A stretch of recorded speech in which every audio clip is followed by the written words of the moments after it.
15th to boot. We're at Nurture, a Wellcare Marketplace. And I'll tell you what, there's a lot going on here today. We're going to do a TME news update, and then we're going to dig in here at Nurture and talk about some of the great things that they have going on. Also, just adjacent to us, you might be able to see it now. There's a cool bar, Jay. It's called Nest. Nest in Nurture. Nest in Nurture. And the more and more that we come here, the more and more I fall in love with this place. And I think you will too. So looking forward to featuring Nurture here on the show today. In the meantime and in between time, let's do a TME update.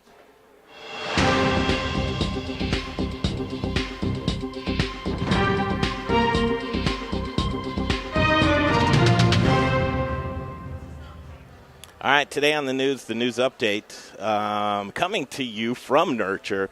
We're going to talk to Jason Rudofsky from Zaidy's Deli. That's coming right up. Later is Sean Smiley and Smiley's. He's got a closure that he's faced with right now. We're going to talk to Sean. And is Colorado facing an indoor dining shutdown in our near future?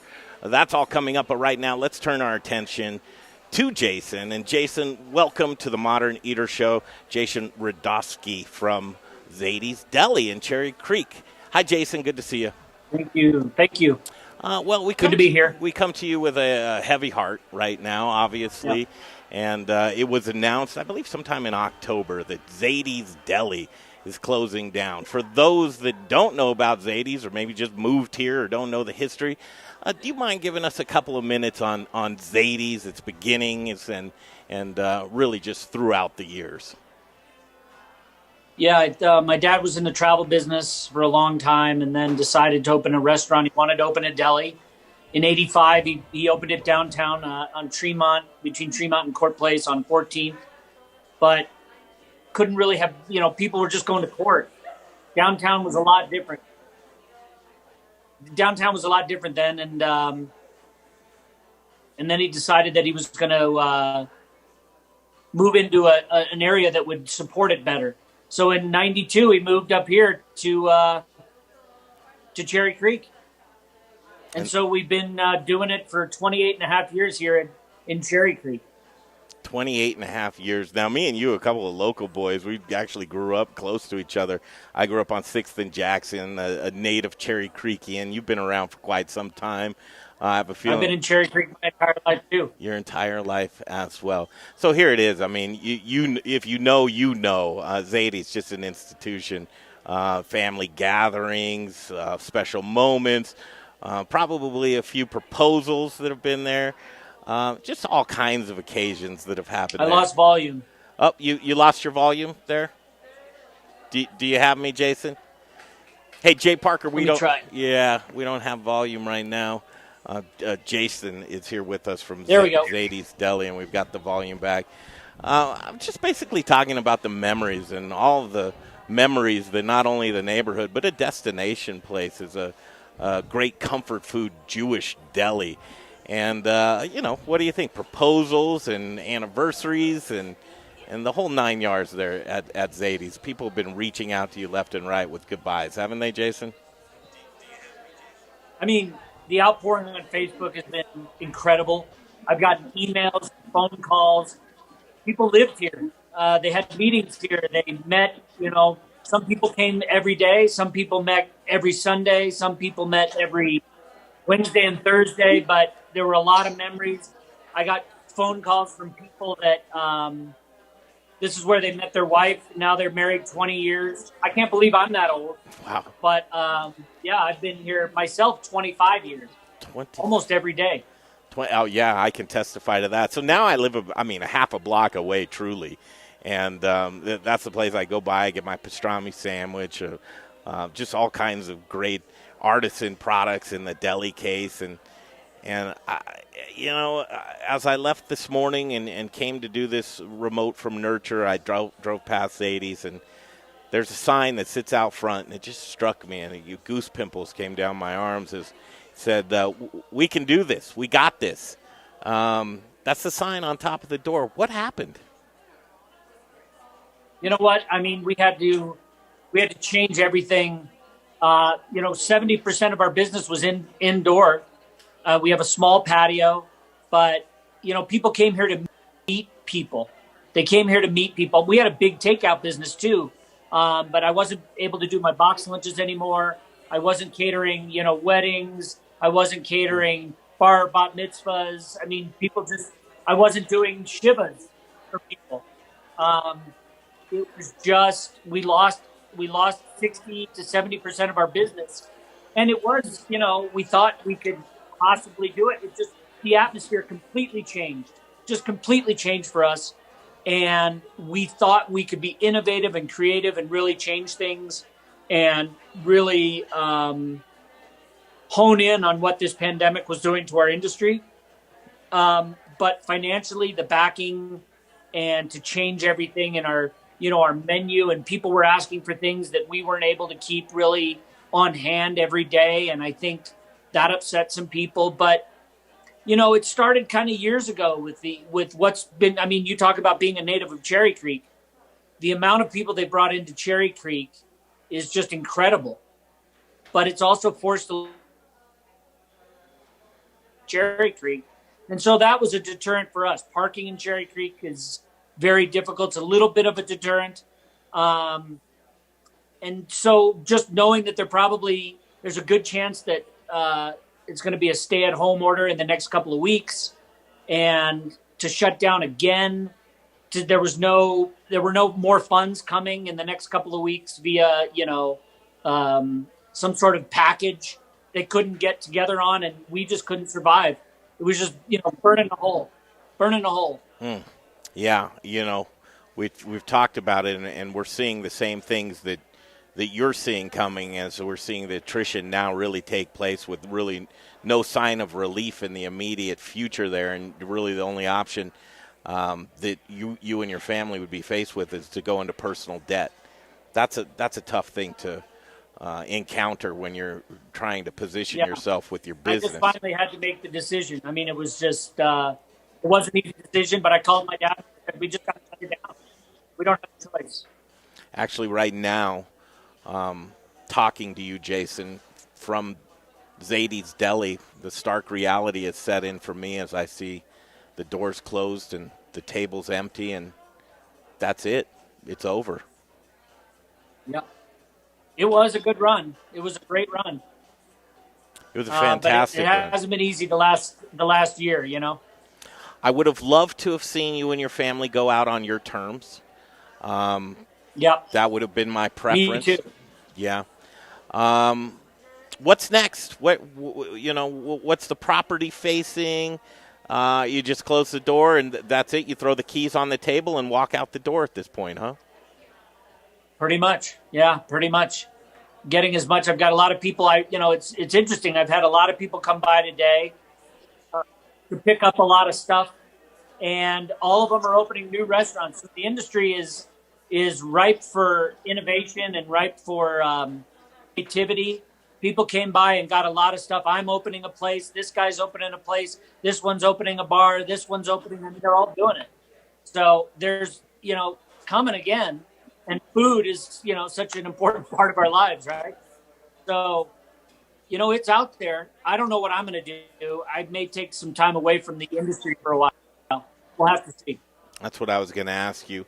My best to you, your family, obviously Gerard, who's put the time in as well. You can reach out. We froze again. I'm going to try and see if I can. No problem.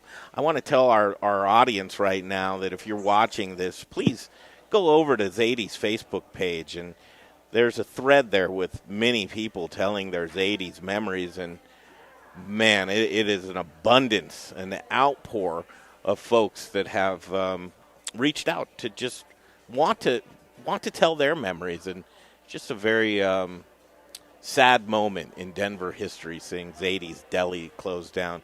Again, online with Jason Rudofsky, and boy, I really don't know what more to say with that. As we wrap up this conversation, Jason, and I want to leave on a... All right, I made it back.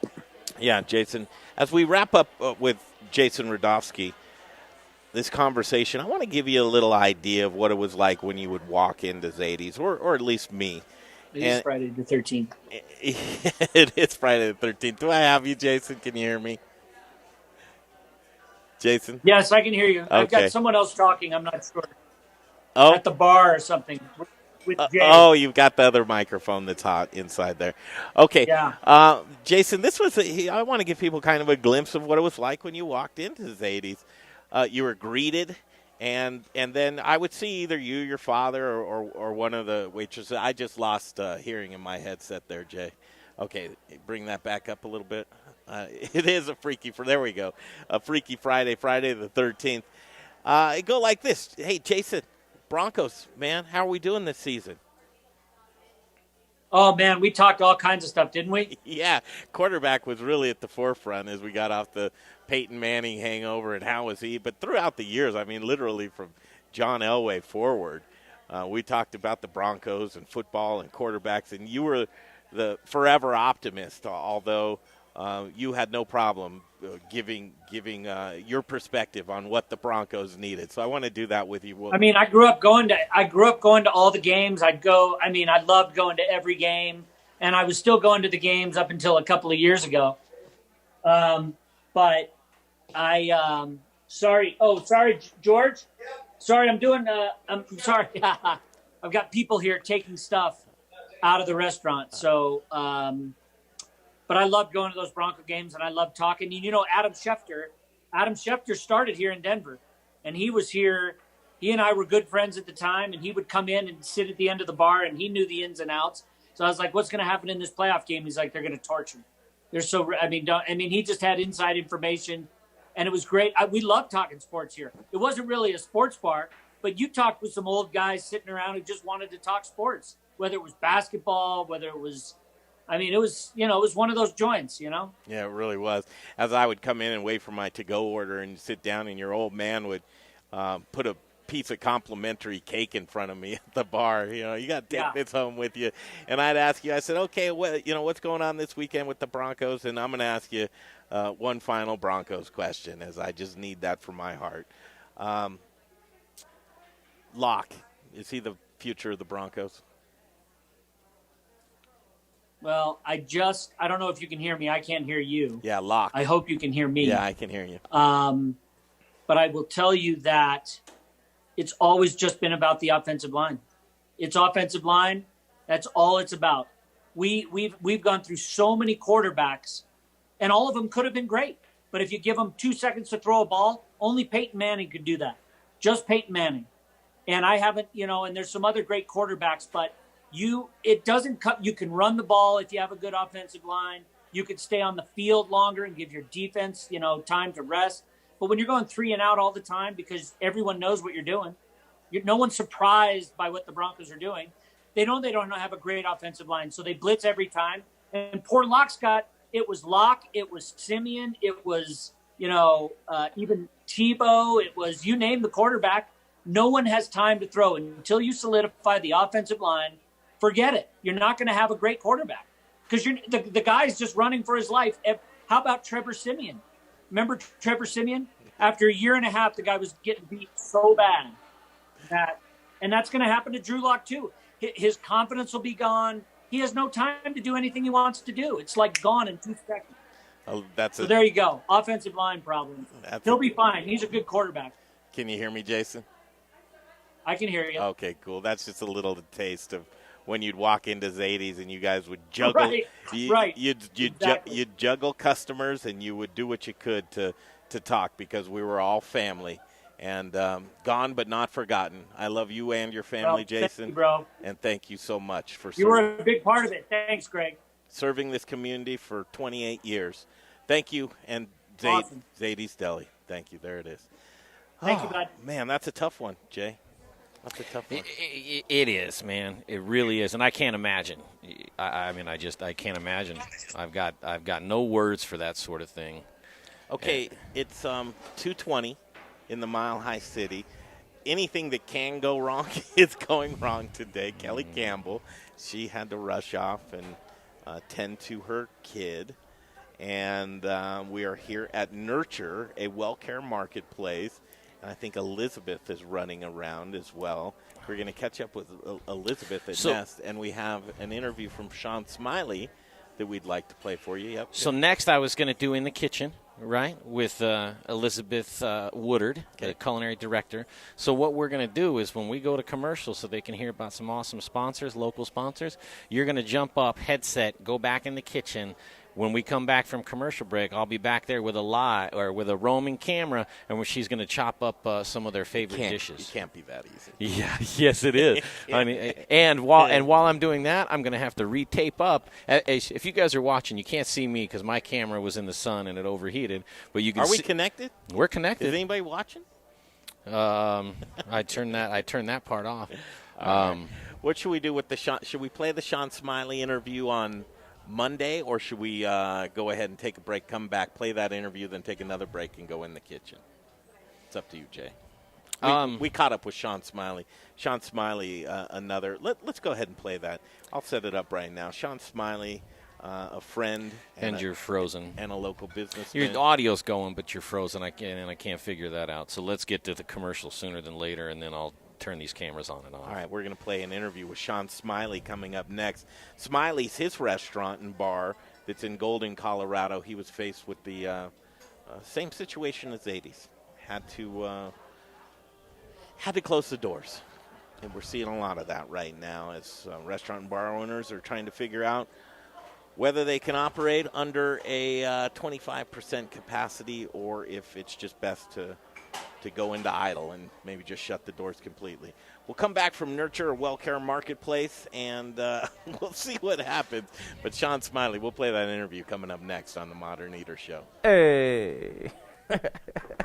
What's going on, everybody? This is Brother Luck from Lucky Dumpling, 4x Brother Luck in Colorado Springs, and I am rocking with the Modern Eater. You're watching them, you're tasting them, you're knowing everything there is to know about Colorado.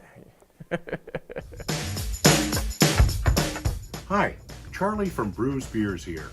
Our new Belgian Abbey 4-pack is a mixed package of the 4 core beers made in Abbey and Trappist breweries in Belgium. So we have a single, a double, a triple, and a quadruple in one package. Now, quadruples are the emperors of Belgian monastery ales.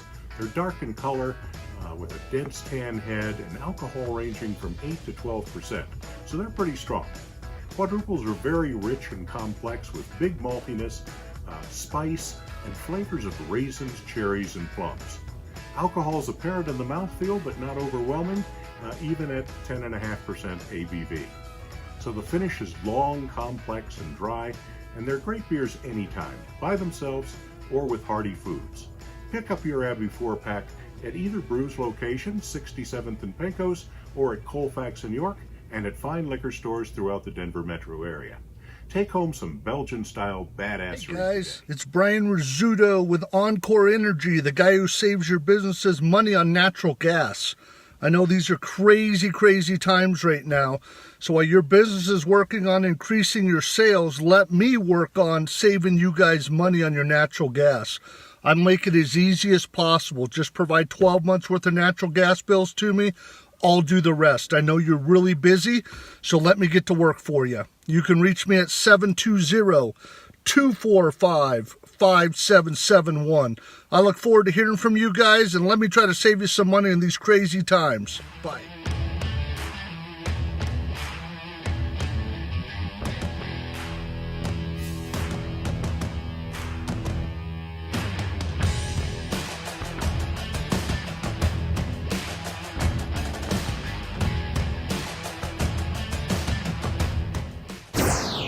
You're watching The Modern Eater, and now back to the show.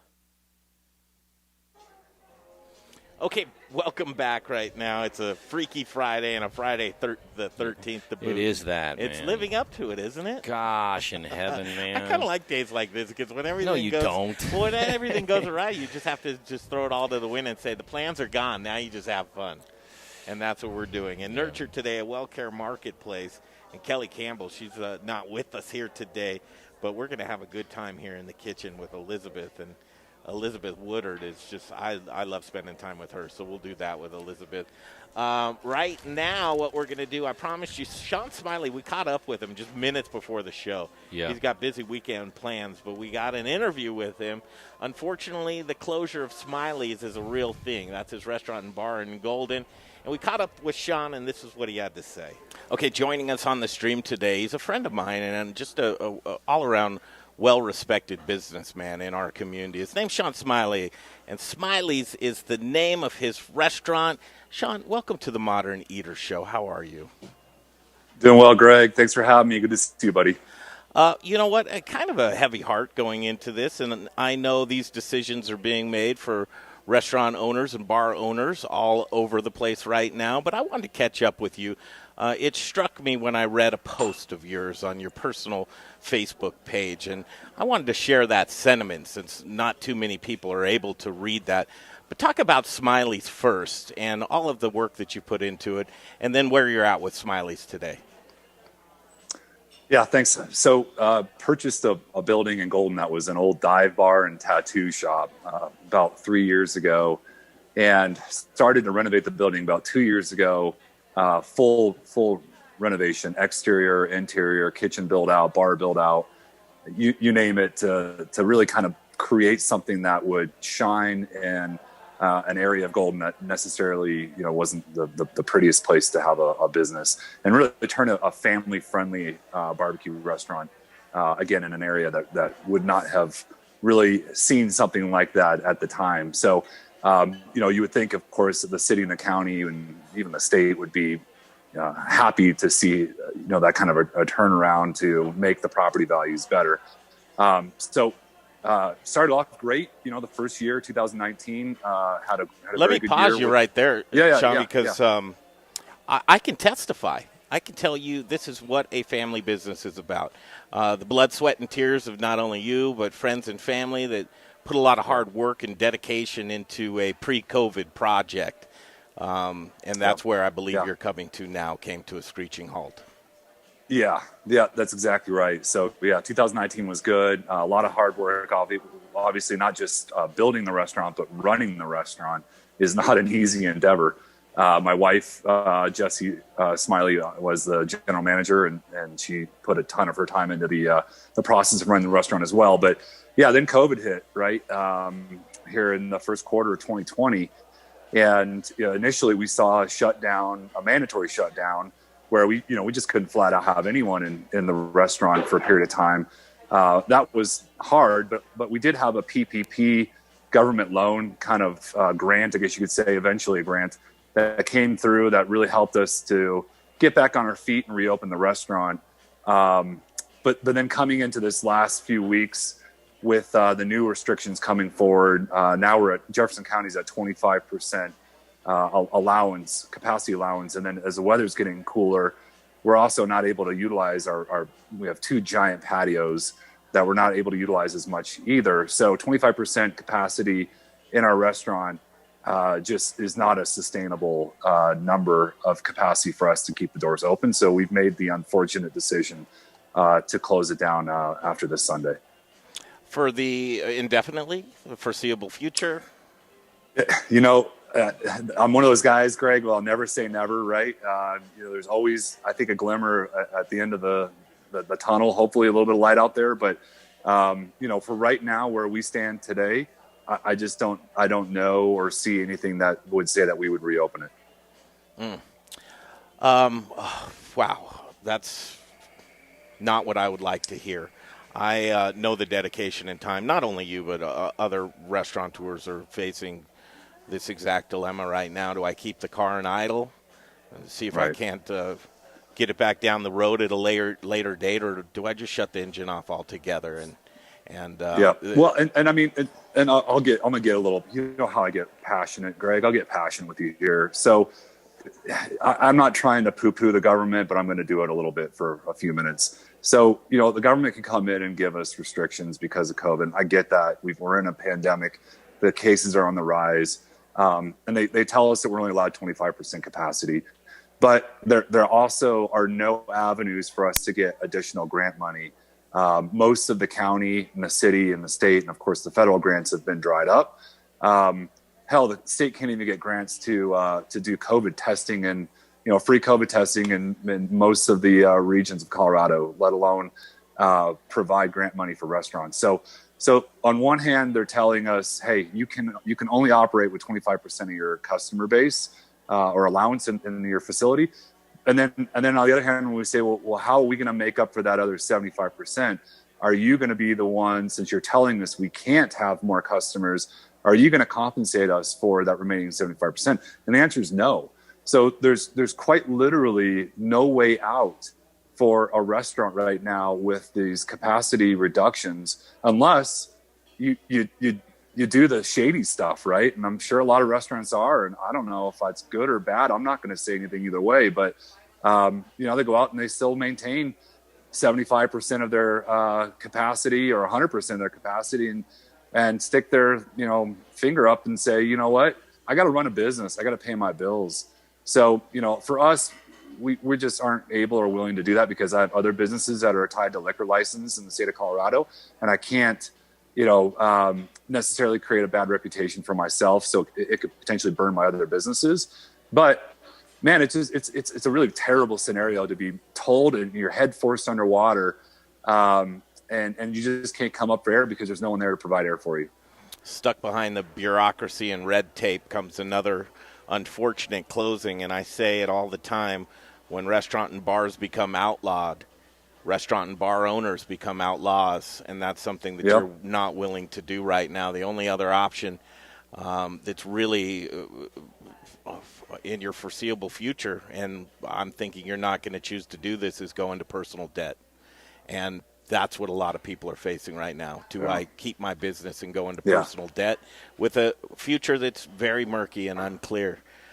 We want to do a deep dive with you this next week, Sean. Again, I admire and respect you as a friend and as a businessman, and I know that there will be the other side to this. And just hang on, and I look forward to other projects and hopefully the continuance of this project as well. Sean Smiley and Smiley's with us today. Thank you so much. Thanks, Greg. See you soon. Appreciate it. Thanks, Sean. That was fantastic.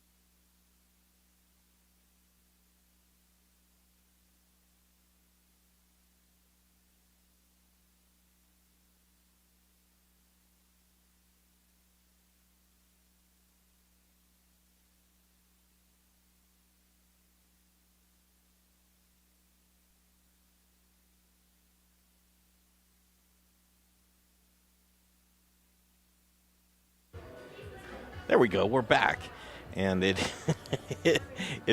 proving true, Jay. Freaky Friday. Are you hearing me through this microphone right here? No. Yeah, I am. You are? Okay. Yeah, you're good. There's a theme that's going on here, and it's a theme that it's a trend that I'm not liking to see, but I think we're going to be seeing more and more of it as we enter the winter months. And again, restaurant owners and bar owners are faced at this point with no federal stimulus money in sight, that they're either going to have to go into personal debt, or, like I've been saying, when restaurants and bars become outlawed, restaurant and bar owners will be outlaws. There's not a lot of people willing to do that. So unfortunately, the very stark decision of closing their doors is becoming more and more a reality. From Nurture, a Wellcare Marketplace, and as you look around here, wait until you see what's happening here, and just a very innovative place. Every time I come here, I fall more in love with it, and just a great place to be. So we'll catch up with Elizabeth in the kitchen. All of the past interviews that we do, you can catch them on themoderneater.com. A lot of great content there, 5 years worth of material. So I encourage you, check out themoderneater.com. We'll break off. We'll come right back to Nurture, and then we will do In the Kitchen from, it's called Nest in Nurture. And Nurture, a Wellcare Marketplace. We'll be back with Elizabeth Woodard right here on the Modern Eater Show. I love the laugh. You're ready. Like right now? Yeah. Hey, everybody. It's Kyle Mendenhall. I'm talking with my good friends from the Modern Eater Show. Keep supporting them. There's a lot of good stuff happening.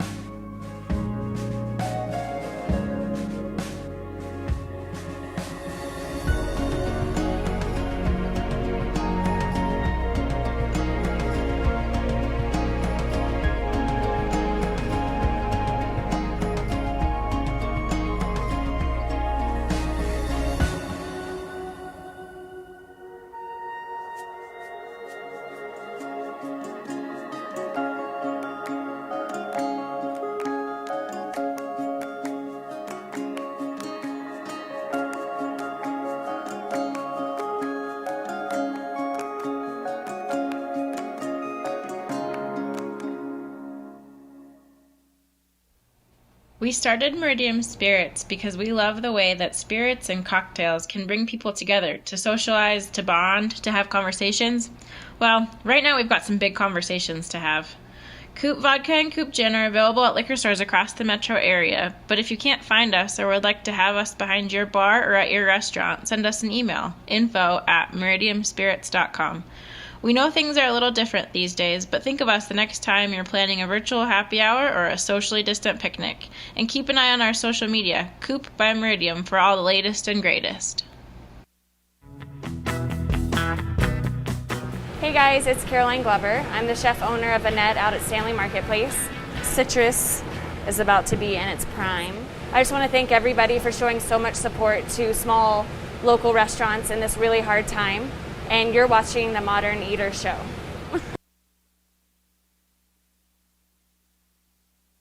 That's right. Where are we at, Jay? Okay, welcome back. Nurture, a Wellcare Marketplace. We are in the belly right here. This is fantastic. Elizabeth, thanks for joining us. My pleasure, as always. Yeah, as let always. me fix this microphone. Oh, yes. there you go. There we go. Whoa, geez, you got underneath. I know. We got to wear the mask thing. Yeah. It's the whole mask We thing. got to wear the mask. Okay, let's do a little walk around and then let's go into the kitchen. Absolutely. Do you want to start this way and go into the event space? Yeah. All right, you describe what we're seeing here. So this is Nest at Nurture. A lot of people obviously come to dine with us. A lot of work meetings are held here. A lot of people it's like their people's home office. We have a lot of regulars and a lot of new people frequently every day. And we are at 25% capacity here. This is our 1,000-foot event space. Lots of space. Lots of space. Wow. This room got me hooked on Nurture. There's just such a beautiful, relaxing vibe in here. And so we opened up our event space because obviously events aren't really happening right now with the restrictions and people trying to stay at home and all of that. So we opened up the event space to hold another 25% capacity for people to have meetings and get-togethers and go on with their daily lives. Or day drink wine. Or day drink wine because we have an amazing natural wine program. Love it. From Benny and Zoid. Yeah. And I'm super proud of that. So anytime I see a glass in someone's hand, I'm like, you are taking care of yourself, mind, body, and soul. I love it. I hope we're not doing a Ferris Bueller's Day Off thing where somebody it's like, Amy's supposed to be at work. She's drinking wine. Bueller. Nurture. That's right. Okay, we walk out of here. I'll take you through this area. Now, this is where it starts to get really interesting. Yeah, this is our organic retail space. So we have workout clothes and water bottles because we do have 3 fitness concepts. And so it's a great way to oh my gosh, I forgot my workout clothes. Let me go buy something. Hi, lovely. Would you like to introduce yourself? Hi, I'm Katie. Katie, you want to tell us about your retail section? Yeah, sure.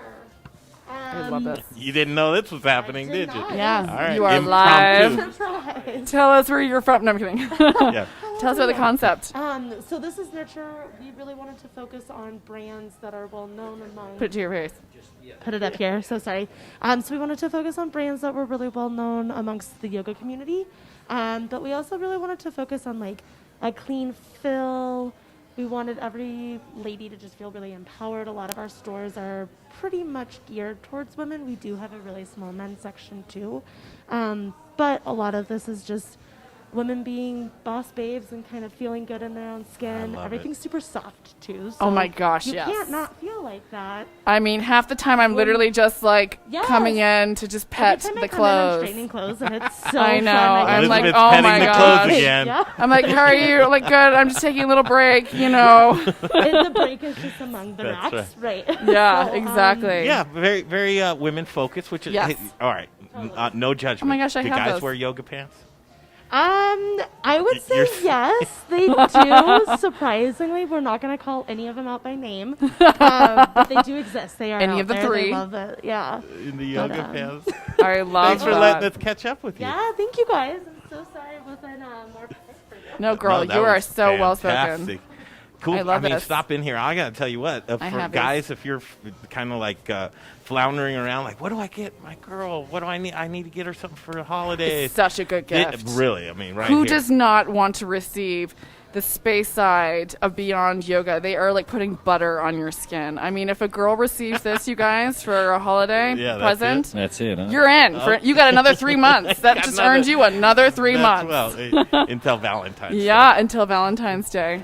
All right. Again, we're coming in here. This is our CBD kiosk. Hi, how are you? Would you like to... Kent? Yes. This is Modern Eater. Would you like to hold the mic and talk to us about what you have offered here in your kiosk? I saw Kent hard at work over here just moments ago. Greg, you should have gotten a 10-minute chair massage. Like, this is like epic. It's life-changing.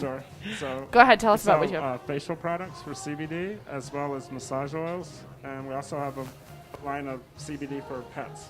For pets? Yes. Oh, I love that. And then we provide a chair massage 2 or 3 days a week here. The massages are epic. Like, absolutely epic. If you're, like, in the middle of your workday. I know. I see people. I live vicariously through them. I'm, like, back in the kitchen. I see people there, and I'm like, oh, my God, that is exactly what I need right now. Because it's just a reset, right? Yeah. I mean, you could, like, wake up on the wrong side of the bed or whatever, or something happens, and all you have to do is put yourself in that chair for 10 minutes. World changes. I know. I need to. I'm actually going to do that. Yeah. No, I haven't. I watch people because I'm always back there. And I watch people, and they come out like a different person.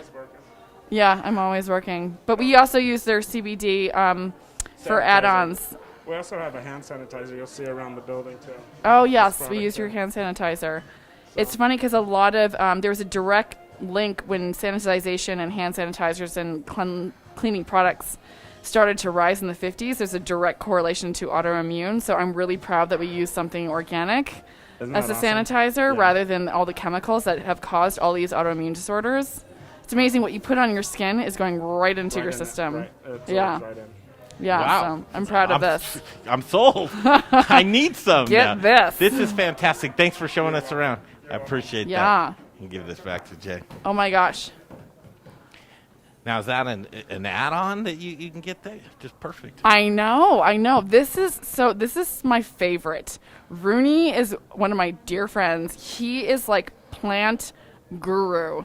So you can pick up a plant, but also you can bring in your plant if it's sick, and he will bring it back to life. It's so zen in here. It is so zen. He knows everything about anything when it comes to plants, what they need, the amount of sunlight, how often they need to be fed. And again, like my plant, he gifted me a plant, and I brought her in to be cured, and he can bring the plants back to life. He literally is like plant God. Greg, he literally is. At 44 years of age, there's a place that exists that you can take a sick plant to and have it I'm going to just for. test that out. Rooney Bloom, I'm telling you, he is like plant God. Where is he? He's located, so he is right next door to Tasty Acres, which is the local farm that we get all of our organic produce from.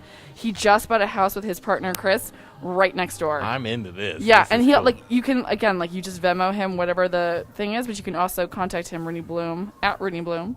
I see a few of his patients. Oh, they need a little loving right there. Rooney, where are you? Well, he probably have stages of how. Yeah, this how is he does before and the afters. That's cool. The exactly. plant whisperer. What's his name again? Rooney Bloom. Rooney you should have him on. He's just amazing and such wisdom. Oh, look at this. They're burning sage. We are burning sage, so we are smoking. We are infusing our alcohol with sage. All right, before we enter, set this up. Where are we going? We're going to go back into my kitchen with my incredible team. And, we're going to plate up some dishes with you and talk to you about how they were created, what the benefits are, and why you're going to, or ask you how much you love them. Yeah. I was going to say why you're going to enjoy them. That's but right. No, not that. And this is our full bar. We have, like I said, a natural wine program. We source local liquors and different components. Kelly can speak better to this, but the cocktail program, I was lucky enough to get one of my really, really dear friends from Los Angeles who's like internationally known. He wrote the book Eat Your Drink, and he naturally makes medicinal cocktails, but without trying to. He just goes to the local farmers market in LA where I used to live, and he never has a menu. It's literally you would basically be like, I like scotch, I like it smoky, I hate sweet, and then he'll create a drink for you on the spot from all of the farmers market products and all of the companies that he's created relationships with for alcohol and things like that are always super clean. And everybody's so passionate and intentional with what they do. And so he tends to attract those people and those brands. And so I got him to come down, create our bar program, train the girls in a sense where that he just gave them his technique, but he empowers people to just do what they want, just with his concepts in mind. And Kelly took that and she plussed it by 10.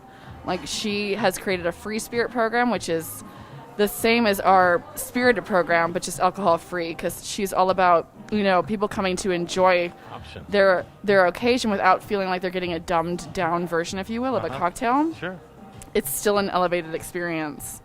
And so we use things like E3 Live to infuse the cocktails, or like you can see them burning. Girlfriends, what are you burning sage in? Let's go over here.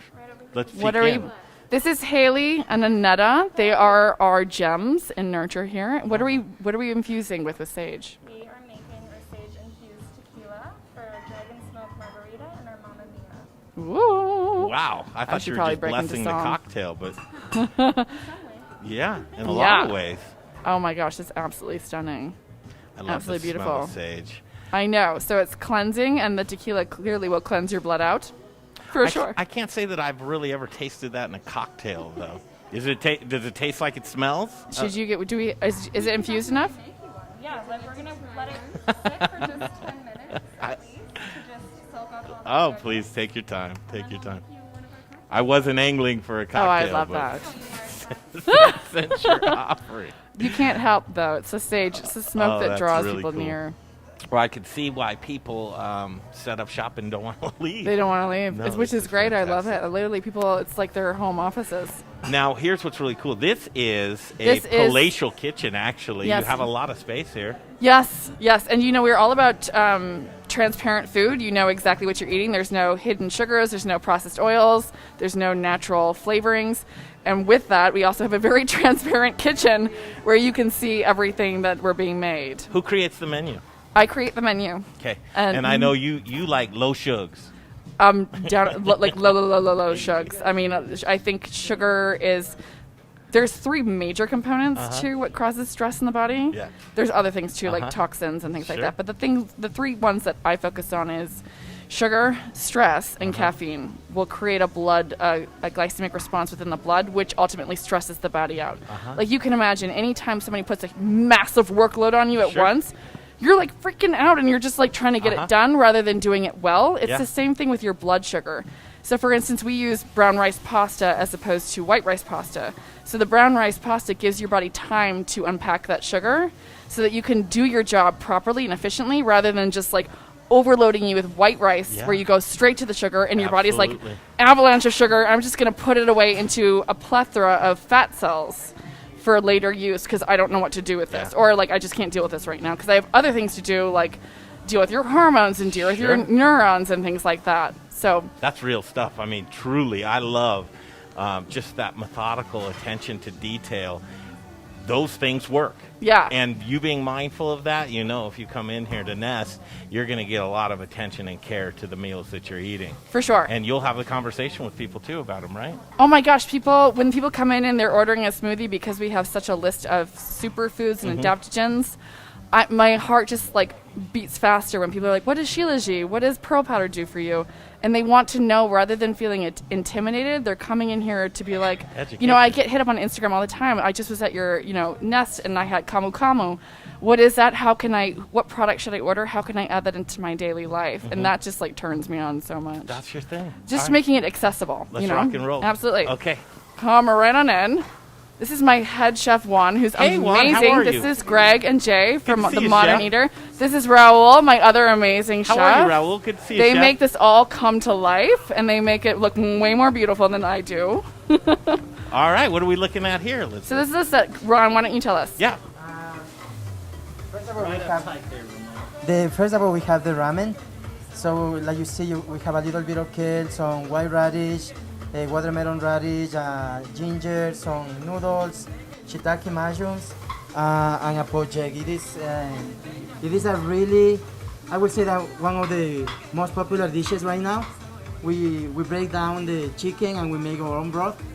Like a really healthy, we use mirepoix, onions, celery, carrots, and we ginger, turmeric. Yeah, and we cook for a couple hours, and all the richness of everything, it comes together.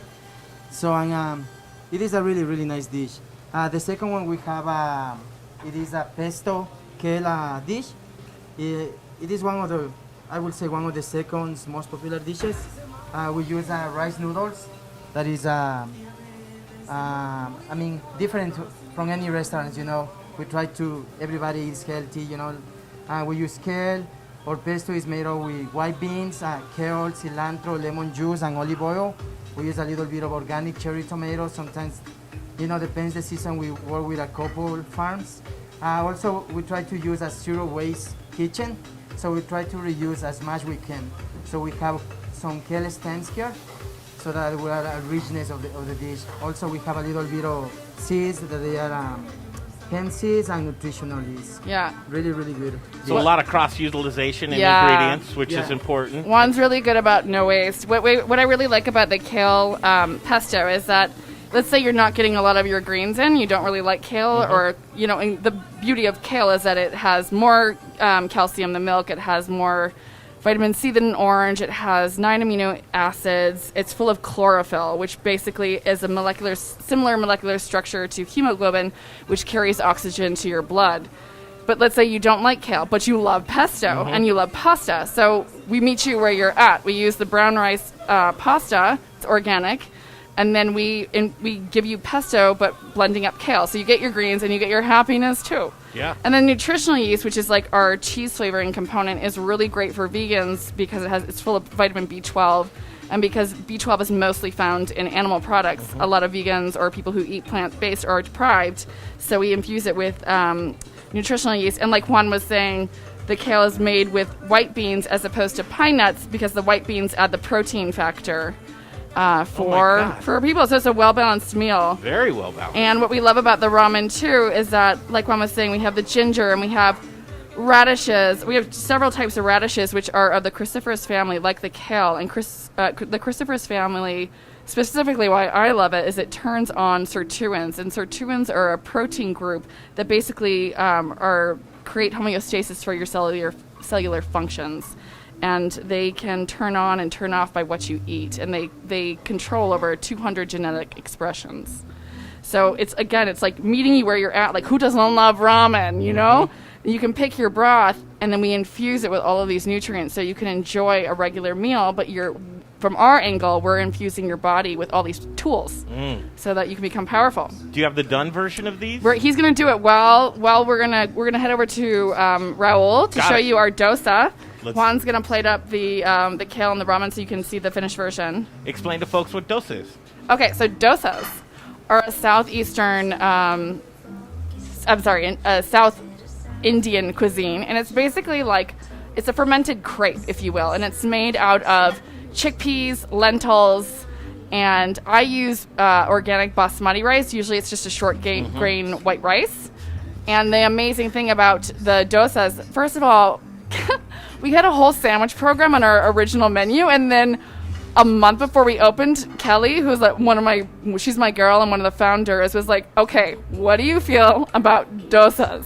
And if you hadn't, and I happen to grow up with dosas, which is another story, but if you hadn't, dosas are probably the hardest thing we have to do, and Raul is our master, because they're very finicky to make, but they're naturally fermented, which means good probiotics, and they're mostly protein because it's the chickpeas and the lentils. This is Raul. So we have our chicken tikka, our chicken masala dosa. It's not tikka because tikka is a specific spice, which basically the chicken marinates in turmeric, a little bit of cayenne. What else? Tell us. Salt, pepper, turmeric, cayenne, and olive oil. So it's extra virgin organic. Roasted peppers. Yeah. So roast peppers, bell peppers, are the highest vitamin C source of foods besides camu camu. And so that's our main ingredient for the chicken masala. And then you can see Raul's amazing setup. We fleshed it out with arugula, again, part of the cruciferous family. And what else do we have? It's arugula, cilantro, and some pickled onions. And then we have... tell them. Over here. Yeah, this is where Raul becomes the master. Those is a little tricky. Okay. Sometimes it's gonna come out. Sometimes it's gonna be hard to come out. It's Friday the 13th. I Yeah, don't know how it's going to go today. Everybody help me. All right. Let's see. Perfect this time. Yeah, No he's jinx. literally a master. Let's see how this one's gonna come out. Yeah, and we also have this amazing tomato chutney, which is basically tomatoes and curry leaf and cumin and turmeric and things like that. Look at him go. No pressure. Well, it already looks I told very you. difficult. Master. He's a master. Yeah. And again, we use avocado oil because it has the highest smoke point, which means the temperature is not going to change the molecular structure. If you change the molecular structure of oils, The it burn rate. oxidizes within your body, and that creates a lot of free radicals. Over sunflower oil, huh? Over sunflower oil, yeah. Interesting. Absolutely. Because it has a higher smoke point. About 500 degrees? 500 degrees, yeah. Yeah. About. About. Yep. And we use Chosen Foods, which is a better brand. All right. Okay, what are we looking at here? Give us the play-by-play, Raul. Play-by-play. Play. Now you tell us what's happening. What are you waiting for? All right, so you can see it right now. It's about to be ready. It looks crispy. So you got to be gentle from side to side. And you can start picking up. Oh. So now you're looking at like the best side will be that one. Now we're going to put all the ingredients over here. Excuse me, I'm going to grab the chicken. Chicken will go on top. Then we're going to put some coconut mint. So it's coconut yogurt with mint. Mint, again, is very relaxing and good for the brain. My God, that looks delicious. This is the tricky part. This is the tricky The fold over. Okay. Stand clear. So beautiful. Look at you, dude. And then you want to top it? Well done. So good. How'd he do, Juan? Did he do good? What you need, babe?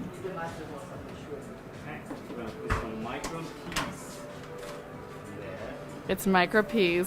Oh, and the smell is just fantastic. Yeah, you guys have to try it for sure. And that will be the dosa. That's the dosa. Dosas and mimosas. Oh, yeah. Say the next part. I won't. Thank you, guys. I need to know what the next part is. You've never heard the song by Cherub, Dosas and Mimosas? Uh-uh. Well, it's actually doses and mimosas. Okay. When we say dosas and mimosas, champagne and cocaine help to see you through. I love it. This is fantastic. You have to try it for sure. Yes. Let's back right out of here.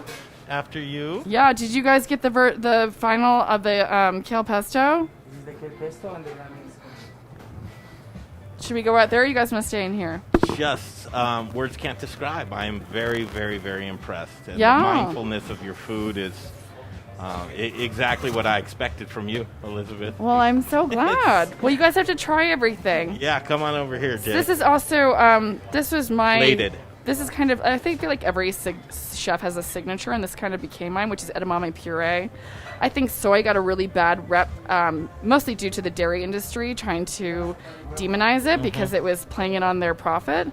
And it became this huge this estrogen toxic disruptor, And actually, most of the blue zones, which are the longest living populations, soy is a large part of their diet if it's organic, because if it's not organic, don't touch soy for sure.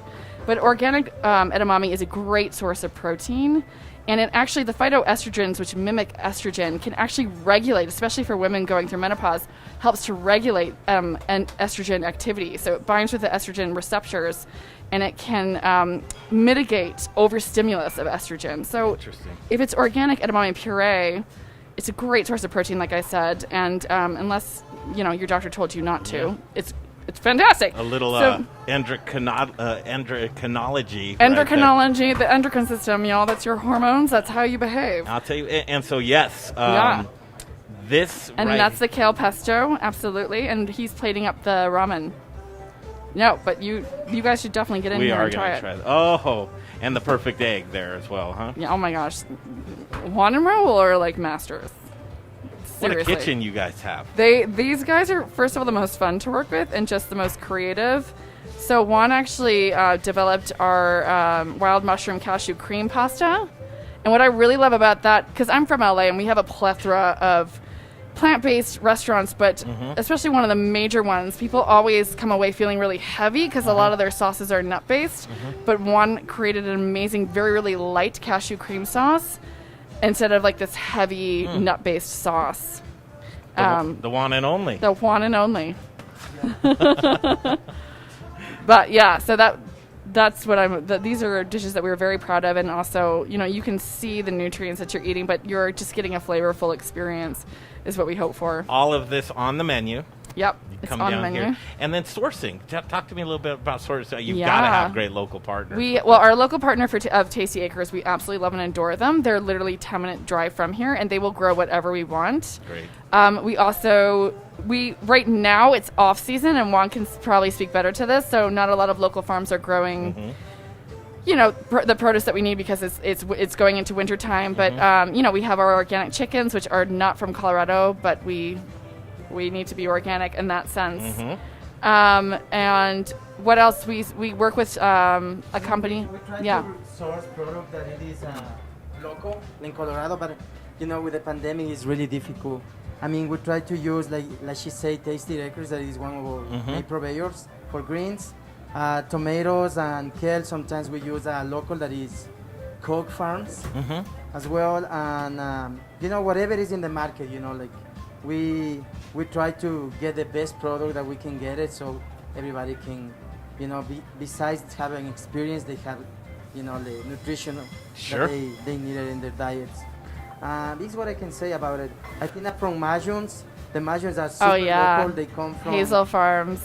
Yeah, Hazel Farms. Hazeldale? Yeah. I think that they are close to the mountains in great local mushroom farmers. Loveland, I guess. Yeah, and our sourdough comes from Reunion Bread, and Ismail, who's the owner of Reunion Bread, is super passionate about what he does, but he 36 hours ferments his sourdough, and there's been case studies showing that if you 36-hour ferment your sourdough, the gluten window is reduced by 96%.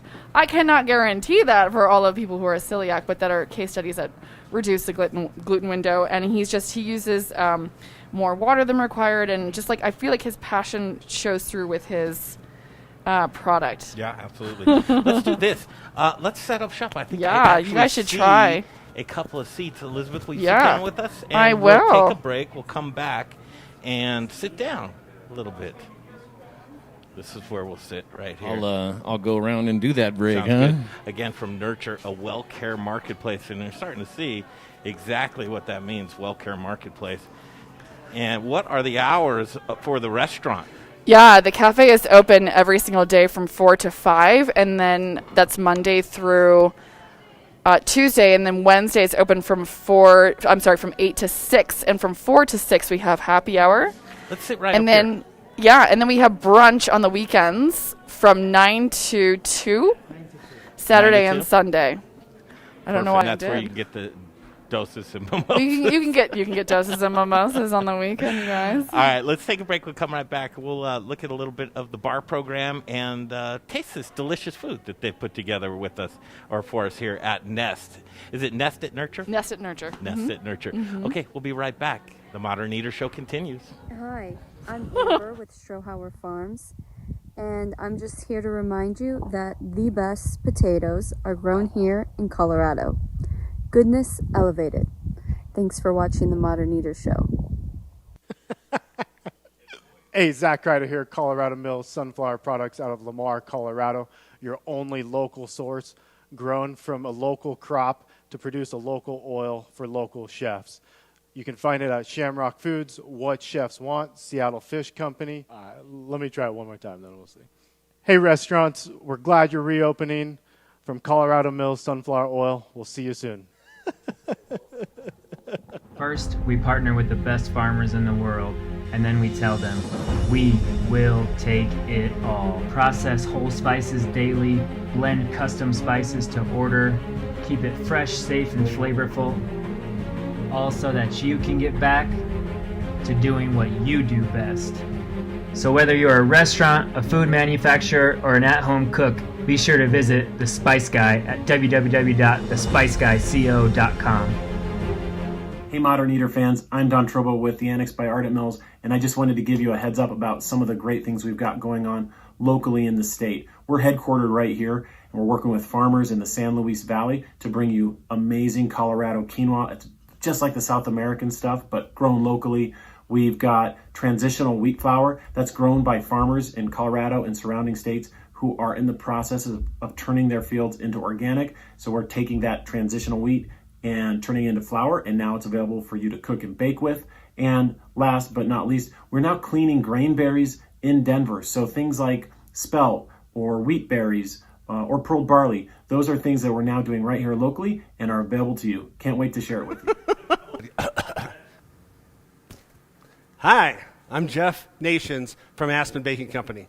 It's really important right now to support local. That's why I support the Modern Eater. Now, back to the show.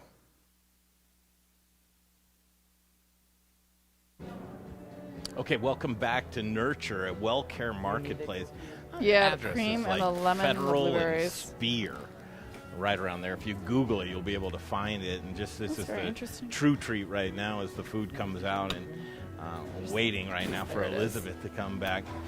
And then I Tell just you what, made a new Jay, as we lemon sit here, one. this is a place where you look around and you Is go, that well, it, I the lemon understand one? why people kind It of has to spend be, the right? day here.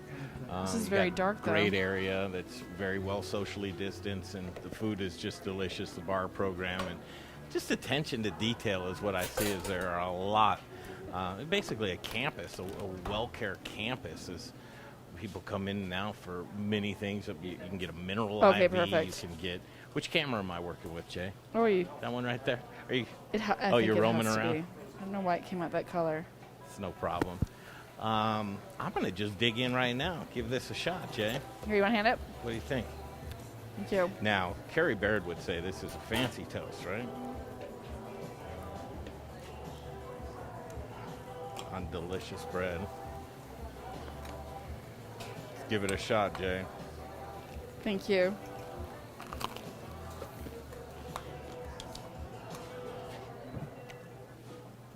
That's delicious. Okay, give that a shot, Jay.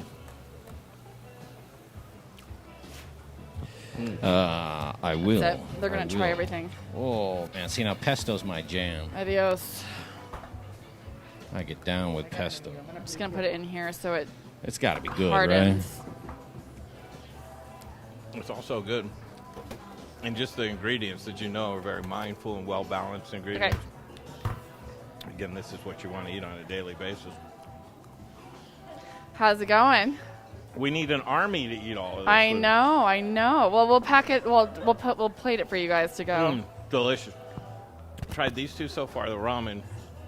I don't know if I'd be able to stop if I got started on that ramen. I'm sorry, my mic fell off. I know. The mass confusion here. I need to get used to it. Yeah. So, what have you tried so far? These two. Great. Have to try that. You have to try that. I feel like also too, it's a kind of a ritual, or I feel like we should have kind of videotaped how to eat a dosa. Well, how do you? Well, a lot of people are very genteel about it, and they use a knife and a fork, and they cut, and they go like this. Let me show you the genteel version, and then I'll show you the way they're actually supposed to be. Version? So, exactly. This is the white version, if you will. Cutting your piece and eating it with a fork and a knife, and I won't show you that. But Eat it like a burrito. What I recommend you doing is what you do in India is you break off a piece with your hand. You get just real messy. Break off a piece with your hands. And sop it up. And then you dip it in the chutney. You obviously need a Oh, napkin. my God. And then you dip it in the chutney. And then you eat it. And you don't usually have a mic. You're adventurous. That's what I like about you. Okay, so you just get in there and get what you like, right? You just sponge it up. Exactly. You get in there and you get what you like. No shame. And dip it in the chutney. Oh, my God. And you don't talk with your mouth full because that's not polite. Okay, I think you got to hold the conversation for a second. Exactly.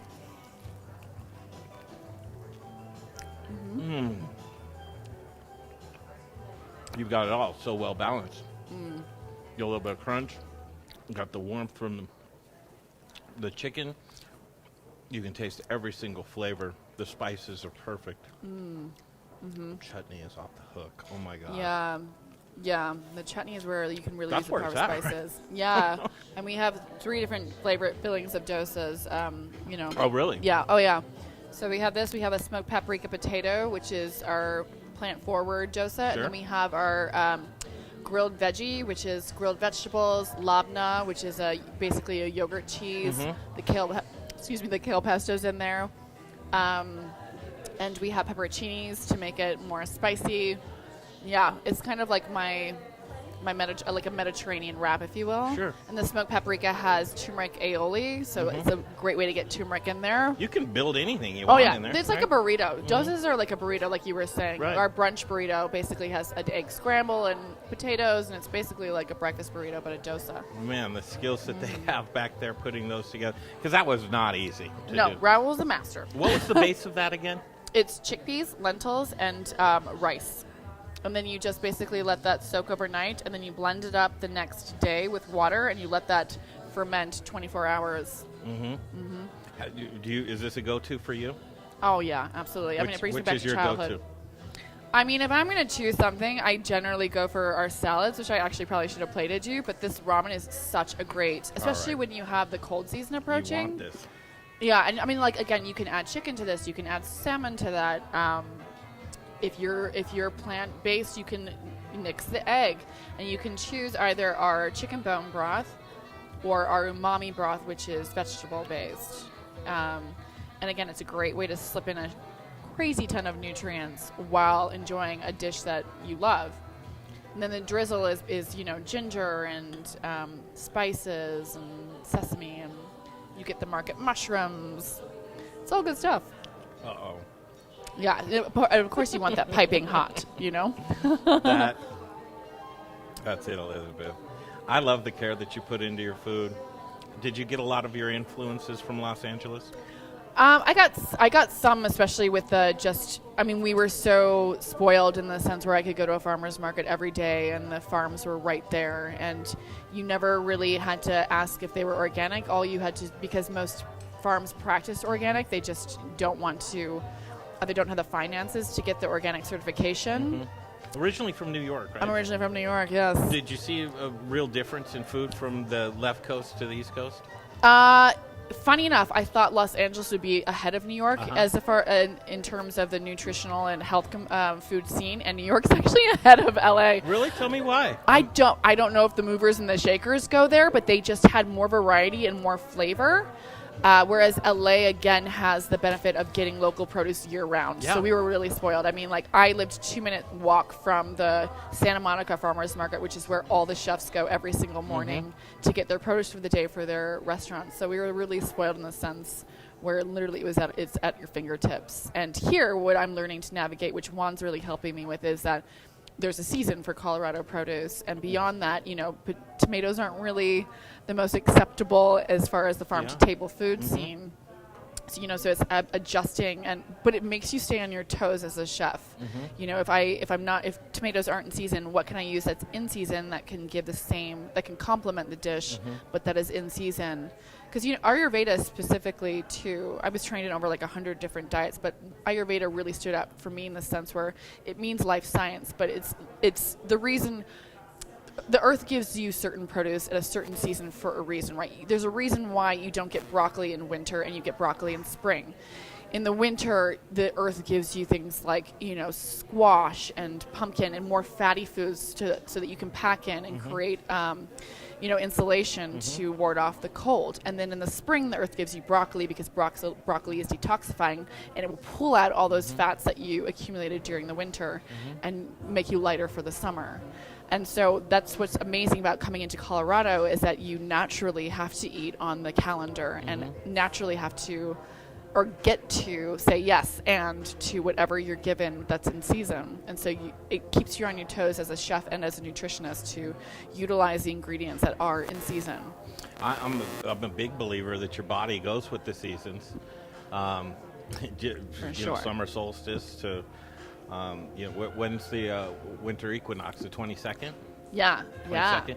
And just the time of day, the seasons, what it allows, spring, the new beginnings, and then going into winter. So what do you do with where people live where there aren't any seasons?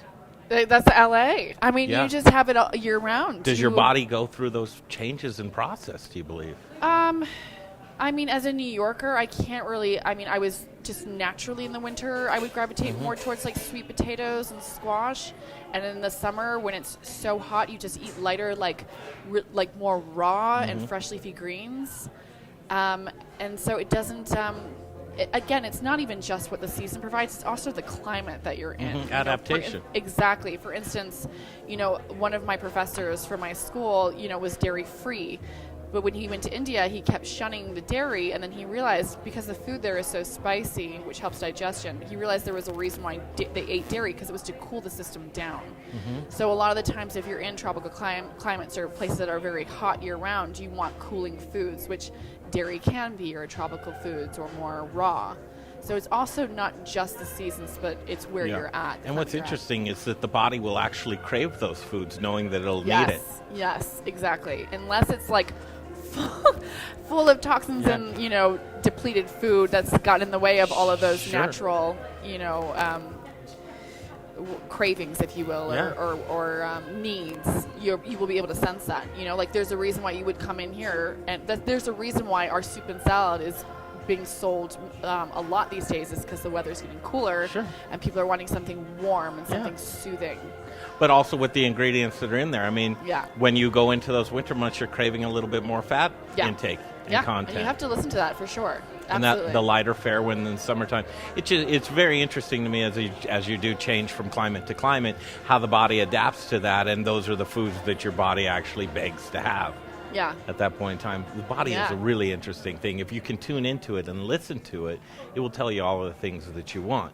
Now, your job was, how do you take delicious food and make it nutritionally balanced and forward with the things to where, it still tastes good? Exactly. I mean, taste is really everything at the end of the day, right? I start first with taste. When I build a plate, there's always two things I look for. The first one is how excited am I to eat this? That's the first place. The second is how many nutrients can I pack into this plate? And so that's how I basically build a dish. And also, I've had the fortune of traveling the world and being to over 45 different countries. And the thing that really stood out to me, besides the amazing people and how gracious everybody is in different countries, is that people were using the natural local ingredients and creating these naturally nutritious and delicious food through just local products and spices, and they weren't selling it to you as we're gluten-free, we're this, we're that. It's just, this is a beautiful food. Exactly, and it happens to be really good for your body. And there's nothing better than going into a particular region and really tasting that terroir of the land. Oh my God, yeah. I mean, that's what you want, really, and to utilize as much ingredients as you possibly can around you. I mean, this is really, as I dive into my journey with food and health and just awareness, really, these are the types of mindful dishes that I would like to introduce more to my body, because there's a real disconnect when I go to restaurants and all the time, is that chefs tend to go towards that taste, but with disregard to anything else of whether it's good for you or not. French-style cuisine is renownedly just layer upon layer upon layer of every butter. Who doesn't like butter? Absolutely, and moderation is obviously great with everything, but deconstructing a plate just down to its simplest form and then building it back up, knowing that this is what's in it.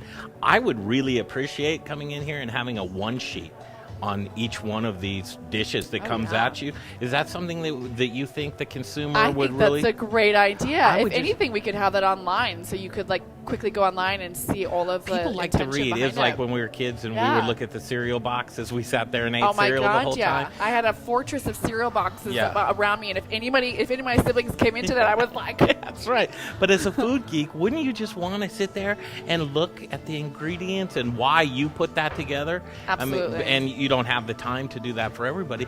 Or maybe we can just do a little video series on each one of these to where you hit a QR code and it'll be you explaining really what's inside of these dishes. I just don't want it to go unnoticed. And a lot of people are intimidated by that type of thing, to ask the questions. I know, speaking with you, I'm a little intimidated with your knowledge base, but I want to learn more, and I want to tap into that.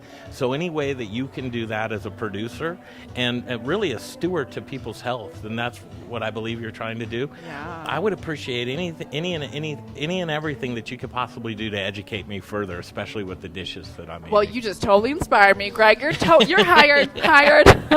I would love to do it. I mean, I could geek out all day long on every component. Yeah, for sure. I would love to offer my time to be able to just get the best of you.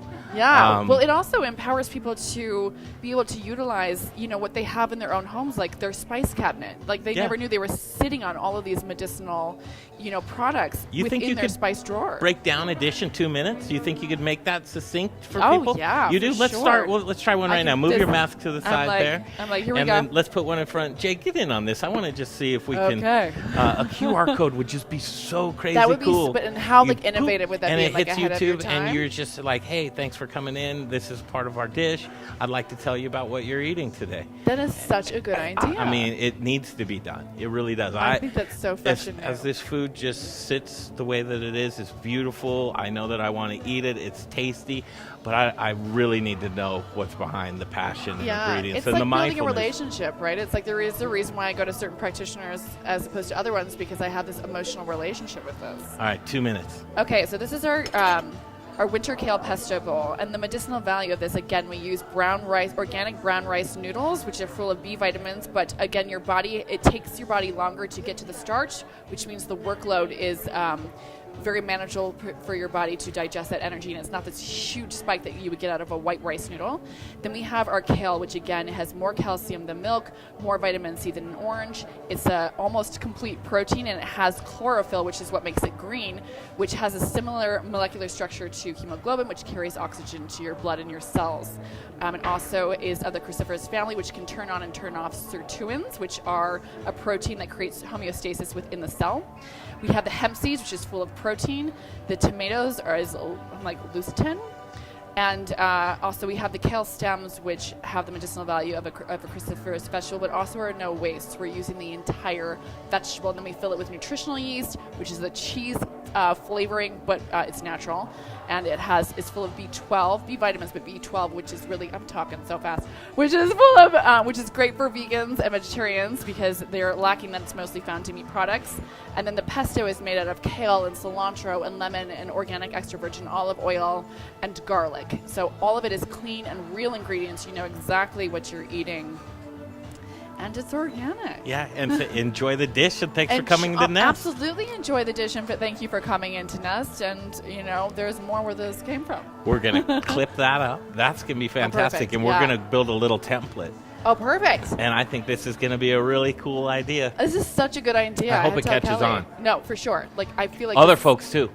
Exactly. If somebody can be like, oh, I came in here, and this is what I'm getting out of my dish. I know you would love it. Oh my God! You'd be the first one to click on that. I would go to that restaurant over and over and over again. I'd be like, "What am I getting today?" Yes. It's like opening a present. We're gonna What's do in that. the box? Totally. Okay, this is a personal project that I want. I'm just in love with you guys and what you do here, and I can see. Look. I know. Right? It's your family. They really are. They really are. Like every single person who comes in here, it feels like they're like a longtime friend. Like they're really. Which, again, it could be me being naive and not coming at it from a chef's perspective, but just as like, oh, my God, like, if you come and you choose my plate, like, I'm going to protect you, and this is what I'm going to give you. And sure. Like, it's like a child. Absolutely. Yeah. Dessert. Everybody loves dessert. Yeah. Now, Elizabeth is low shugs. Low shugs. Oh, my gosh. That rings in my head when I hear that. I'm like, low shugs. When I started developing these recipes, the feedback I was getting was it wasn't sweet enough, and I was told to meet people kind of where they're at and then train their palates down. So all of these started with a little bit more of, I use maple syrup and coconut sugar for the sweeteners. They started out with a little bit more, but I've slowly scaled them back for our regulars who come in for I had a guy come in and buy 12 of these scones. They're grain-free. It's all almond flour. Now, the results of sugar, I think sugar is a very interesting thing, but anything sweetened, right? You go down the line, honey, artificial sweetener, sugar, so on and so forth. The response that your brain has instantly when it tastes something sweet It doesn't know if it's great for you, if it's bad. It's going to have that excitatory sense, and it's going to give you an insulin reflex spike from that. Exactly. So the good at the end of the day when it goes into your digestive system that you're putting great ingredients with that. But how do you make it so that your brain, or is it possible to where it's not getting that insulin spike when it senses, okay, something sweet's coming into your body right now? Is there a way to do that? It's is that tricky. the $1 million question at the well, end of the day? here's the thing. You can manipulate it with spices. So cinnamon kind of gives your palate the flavor that you're tasting something sweet. All of like the nutmeg, any of the autumn spices, if you will, or even vanilla extract. For some reason, everybody registers that as sweet, even though it doesn't give you sugar. And then I became obsessed with monk fruit sugar, which again is a plant sugar vapor, which your body cannot break down, which means it will pass through your body as a whole, and your body won't unpack to get to any sugar spike. So you can manipulate flavor-wise, like what tastes sweet to you that doesn't contain sugar. Obviously, I would advise people to not do artificial sweeteners because that's a catastrophe of other chemical reactions within your body. And then, people tend to think like, I shy away from dried fruit because one dried date or one dried fig is 16 grams of sugar, which is 4 teaspoons. So you can imagine eating one date or one dried fig. Imagine eating 4 teaspoons of sugar. Well, no wonder you love it so much. I mean, it's right? nature's candy. Yeah, it's nature's absolutely. candy, and again, it plays on the excitatory senses of your brain, and so your brain goes, which is the same thing that morphine, heroin, any addictive chemical. Sure. Your brain goes, oh my God, whatever you did, do it again and again and again, and don't stop, don't stop, don't stop. That's and right. what happens is your cells get trained to this particular excitatory response, and it will take more and more each time to get it to that level. I mean, who doesn't like a stimulus? We all want to be stimulized. And a lot of times people use food to stimulate their lives. For sure. Which is, there's nothing None wrong of with us that. are exempt to that. It's really just the awareness and knowing it and going, okay, Yeah. I know that I'm going to tweak out over some sugar right now. Yeah. And I need to figure. So it's an oxymoron to believe that low glycemic and dessert, can you even say those two things? Yeah, you totally can. Oh my gosh, absolutely. Okay. I mean, all of the smoothies, if I need to add a little bit more sweetener, because again, like fruit and fructose is a completely different conversation, because fructose digests in your liver the same way alcohol does. So a lot of fruit can be a little taxing. So I've gone low fruit on the smoothies because I feel like smoothies can be a guise for milkshakes, basically.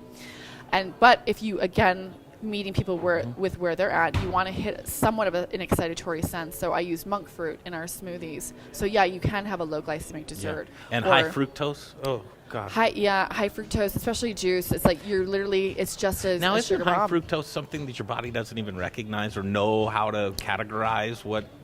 I mean, you're setting off, first of all, it's processed, so you're introducing toxins, and again, where does toxins get stored? In your fat cells. And when I talk about fat cells, I'm not talking about a physical appearance.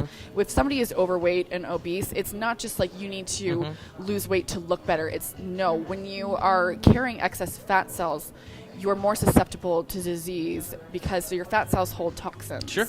Hold it. And so you can imagine like looking at a garbage can or like garbage or toxic sludge, times that by like 1 million, and your poor little fat cells are holding all of these garbage dumpsters. So you've polluted your body just by things like high fructose corn syrup or high fructose. I mean, not to really geek out, but way back in the like ancient times when humans were first getting developed, our diet was high in fructose, high in natural fruits from the jungle. And then as the world progressed, the climate got colder and we didn't have this access to fruit. And so the few times that we got it, our bodies then registered as, we're not going to get this again. We need to store this. And our bodies, unfortunately, haven't really caught up to modern times. To move to the next meal, right? Right. I mean, we're hunter-gatherers. Right. But it was fructose as opposed to a regular glucose. Your body wants to store it because, our heritage, we don't know that we're going to get it again. And so the fructose can get stored in your fat cells more easily than sugar does. And also your liver has to digest that. And your liver is your detoxifying organ. So the more work you give it, the more it's like, fuck you. Can I say that? But it's more like, you want to help it out so it can detoxify the things it needs to rather than a lot of fructose. However, if you are getting fruits in their whole form, and I stick to berries because they're lower on sugar and they're higher on antioxidants. You know, your body has to break down the fruit to get to the fructose, so it's more of a manageable workload, if you will, rather than just giving it the juice, where it's like. And you want to that's why when a lot of people are doing juicing, that they're eliminating a lot of the fiber, which you need that binding agent when you're putting it, because it's going to go right to your blood immediately and cause that insulin spike. So it's a matter of balancing foods with other foods too, right? Yeah, exactly. And if you do it, I mean, the power of a juice cleanse, again, is it's a lower caloric intake. So you're not giving your body as much work to do through calories. And so all the dead systems, your body thinks it's starving. So it's like only the strongest survive. So it kills off all of the dead systems and boosts up your immune system. But that's only because of the low calories, not because necessarily the juice is doing something good for you, unless it's mostly greens. So I really love, foods in their whole fiber form to get this. You can do a low caloric, cleanse, but with whole foods in there with their fiber. I'm gonna propose to you, but not in the way that traditionally would be proposing to you. I was like, I love a good proposal. Give me a diamond any day. I propose to you that we do a once-a-month segment that's about you and the knowledge that you can give the Modern Eater show. I would love that. So we put that together in something we can promote, build, and I can think of no one better that I'd like to do that with than you, Elizabeth. Well, that's a bloody honor, and that's my proposition. I say yes. I do. say yes. I It's a said yes. match made in heaven right here. I have a feeling that have anybody ever proposed out here, or not yet? Not yet. Have you had a wedding in here? We have had.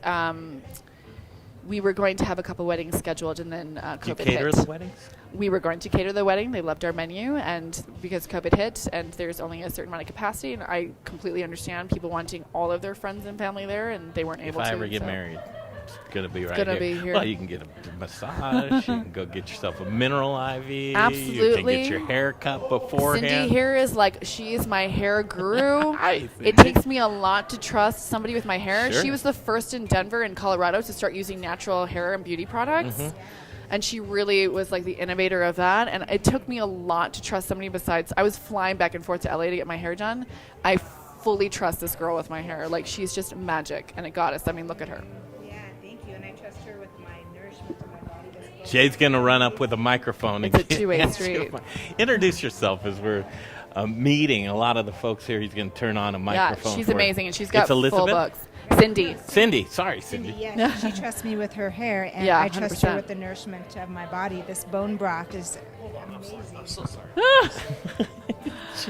I love the back and forth. I know. He's a one-man band. He's a woman. He really is a one-man. I love it. It's like Mary Poppins. Because she was going to get into some good stuff. Yeah. Yeah, my name is Cindy Coder, yes, and I own Do Salon upstairs, and Beth trusts me with her hair fully, and I trust 100%. her with the nourishment of my body.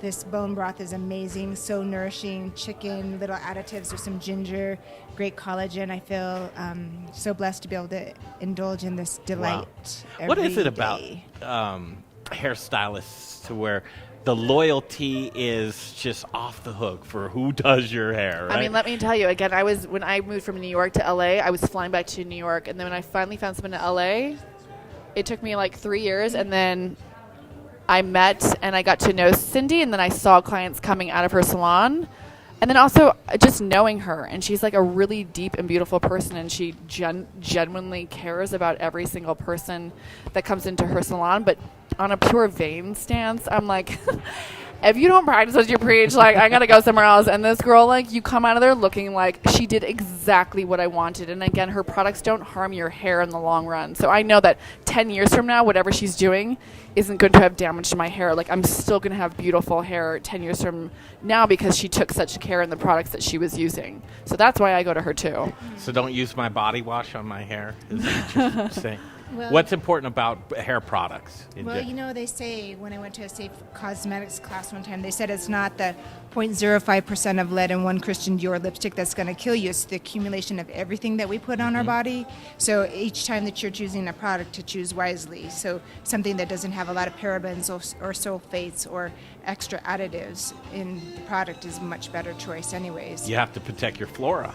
Right, You don't want to disturb your flora, and your body has that natural chemistry that you want to maintain, enhance instead of take away from that, because it can become susceptible to a lot of ingredients that you don't want to absorb, right? Yeah, and the skin is the largest organ on the body, so everything you put on your body is naturally absorbed. So everything you put in your body, on your body, all of it, it's everything into account. So if you have cleaner choices, why would you not choose a cleaner choice in your food, in your hair care products? Well, let me ask you that. Why would there be anything else but that? Why were the corners cut? Gosh, like in the beauty industry, I think that it was maybe what was had, and people just didn't know any better, I suppose, just the chemicals. And then as people started to be full of cancers and other different things, they're starting to know that it's everything that you put on your body. So then the public was demanding that. I mean, in the UK, you can't have ammonia in your hair color. In European countries, they've been on that tip for a long time. But the United States, hairdressers use what they've used forever. So why choose anything different?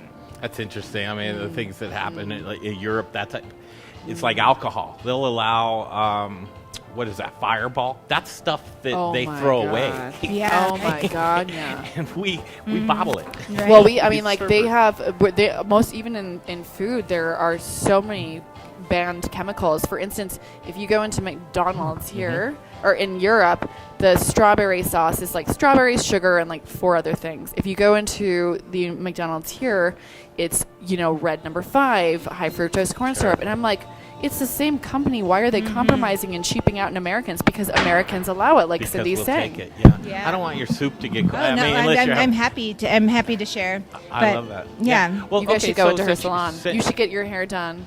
And I'm one of those people where I've used probably for the past 25 years the same person, and it's really that's that loyalty, right? Because you trust her. And you have conversations. I like her conversation too. And you guys have a rapport. She knows all about your family. She knows all about different phases and seasons of your life and all of that. So you become friends. But I like new too. Jill, you're not watching this. Right. But, there's you can come and have an experience, and then I honor my fellow hairdressers and, always go back to the original person that's been taking care of you. I love that, too. We're all radio towers of energy, right? You're giving off a great energy. Yes. Okay, the $1 million question I'm sure everybody wants to know. Is your hair naturally curly? It is naturally curly. It is. Beautiful. It's definitely like an icon piece of my persona, for sure. And I have so many naturally red curly hair clients because I can relate. Curly hair clients in general, that's kind of my jam. That and organic, non-toxic color. It's not nuts and berries, but it still doesn't have the PPDs or the ammonia or the Resignol, which are some of the more typical toxins. But, it still is a chemical service, so it's just lesser of the toxicity. I love it. So I always call it the 30-second elevator speech. That 30-second elevator speech, maybe someone's new to town. I see that a lot on the Nextdoor app. It's like, hey, is anybody... People go by referral, right?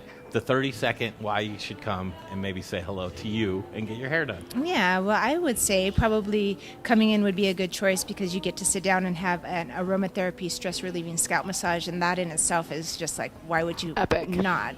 To take a couple of minutes just to connect with your breath, close your eyes, and, the shampoo is like the best part, so it's like an extra scalp massage along with the shampoo, and then of course a great haircut and conversation and time to just kind of decompress. And in a time right now when people aren't getting a lot of touch, I'm finding that I'm one person that has kind of given some relaxation to people, and my stylist Sonia and Shay as well. We got a nice little team up there, and it's just beautiful. It's comfortable, it's cozy and sunny, and we got all kinds of beautiful treatments and extras and stuff too. So holy cow. Yeah, well, you have me a scalp massage. Yes, I know. So you need to come in and get one. And then I really want to. Yeah. It's funny, Jill does that when it's just with the shampoo or whatever. And I say, don't talk to me.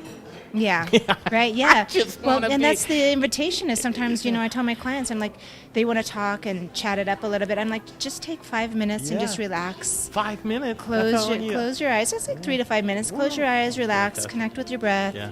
Take a meditation, and sometimes I'll give them a guided meditation and, take that time to relax or just even to breathe. People need reminders these days to breathe. Well, yeah. My watch will say, I can testify to that, which is sad. I mean, and it really does know. It's like you're holding your breath, Greg, or you're not breathing the way that you should. And when you have that awareness, it's a beautiful thing. It is a beautiful thing. Well, thank you for taking the time to get to know me. I appreciate that. Man, you're a beautiful thing, too. Thanks. Thanks for taking the time I'm out. a reflection of you. Oh, my God. I don't think so. Wow. Amazing. Just around every corner. Yeah. That's it.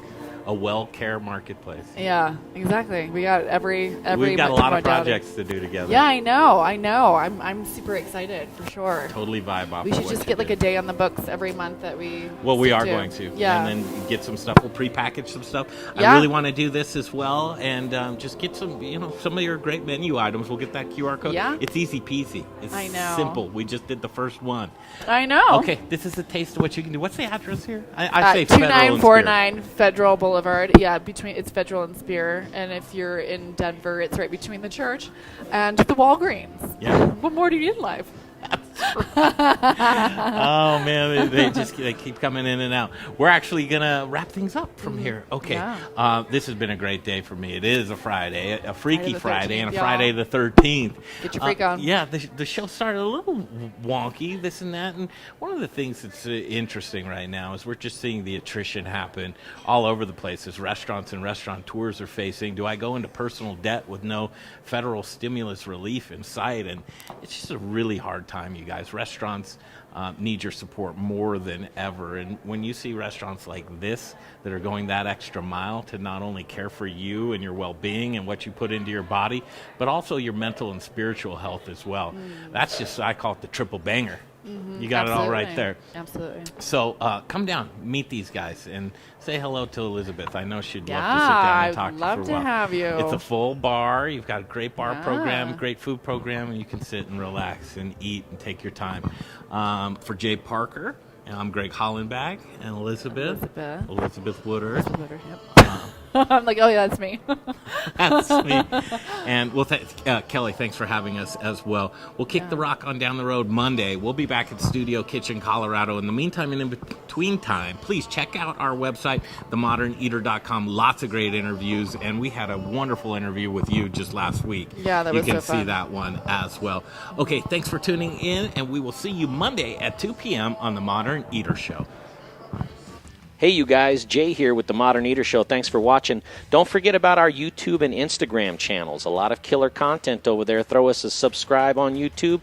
Throw us a follow on Instagram. And thank you for supporting TME. We couldn't do this without our amazing sponsors, so let's check them out right now. Come on. We got that great facility over in Park Hill that we want people to come over, try things out. Yeah. And it's been wonderful. And so there's a lot of times where people will come to us. Justin Brunson, a great example. I was over at River Bear yesterday, and I said to him, just give me your dream. Yeah. Tell my organization what it is you want your dream to be and how you want to get there, and then we'll figure out how to get you there. Okay? Because there really isn't anything that can't be done realistically. You talk about Canberra. We talk about all the Middleby brands, whether it's, Pitco, Blodgett, Turbo Chef. These are best-in-class brands. Glass Tender, we were just talking about earlier, Wonder Bar, Steel Light, Dexter, American Metalcraft. You just go on down the line. We have best-in-class brands. And because of that, we're able to really answer anybody's need. And that's why I always tell everybody, tell me what your dream is.